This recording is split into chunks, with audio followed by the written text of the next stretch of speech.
নরসিংদীর রায়পুরায় ট্রেনে কাটা পড়ে 5 জন নিহত হয়েছেন। তবে তারা ট্রেন থেকে পড়ে নাকি রেল লাইনে বসে থাকা অবস্থায় কাটা পড়েছেন এ বিষয়ে নিশ্চিত হতে পারেনি পুলিশ। এখনো জানা যায়নি তাদের পরিচয়। এখন জন্ম সনদ দিয়ে খোলো বিকাশ স্টুডেন্ট অ্যাকাউন্ট। নিজের বিকাশ নিজে কর। রায়পুরার খাকচকে রেল লাইনের ওপর ছিন্ন ভিন্ন অবস্থায় পড়েছিল 5টি মরদেহ। সোমবার সকালে মরদেহগুলো দেখে পুলিশকে খবর দেন স্থানীয়রা। পরে পুলিশ পৌঁছে ঘটনাস্থলে। তাৎক্ষণিকভাবে নিহতদের পরিচয় পাওয়া যায়নি। এলাকাবাসীর ধারণা তারা কেউ স্থানীয় নন, ট্রেন থেকে পড়ে মৃত্যু হয়েছে তাদের। সিটাই মিলিতে বললে 5 জন লোক একসাথে পড়ছে বলে শূন্য পরে আইলাম, আয়া দেখলাম আসলে সত্য ঘটনা। কিন্তু আমাদের এলাকার না এতটুকু জানা গেছে, হয়তো দূরের কেউ ট্রেনে চলাফেরা যাত্রী ছিল এরকম। পুলিশ বলছে ভোর 5:30 থেকে 6টার মধ্যে ঘটনা ঘটে থাকতে পারে। এ সময় চট্টগ্রাম মেল ও তুর্না নিশিথা এ পথে যাতায়াত করে।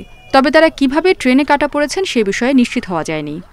সকল বিষয় মাথায় রেখে তদন্ত করতেছি। আমরা ধারণা করতেছি যে ট্রেনে কাটা পড়ে আসলে 5 জন লোক মারা গেছে এবং কিভাবে মারা গেছে, ট্রেনের ছাদে থেকে পড়ে মারা গেছে নাকি লাইনে দাঁড়িয়েছিল নাকি 2 বগির মাঝখানে ফাঁকা জায়গায় বসেছিল, এই সবগুলা বিষয়ে মাথায় রেখে আমরা তদন্ত করতেছি। এরই মধ্যে ঘটনাস্থল পরিদর্শন করেছে পিবিআই ও সিআইডি।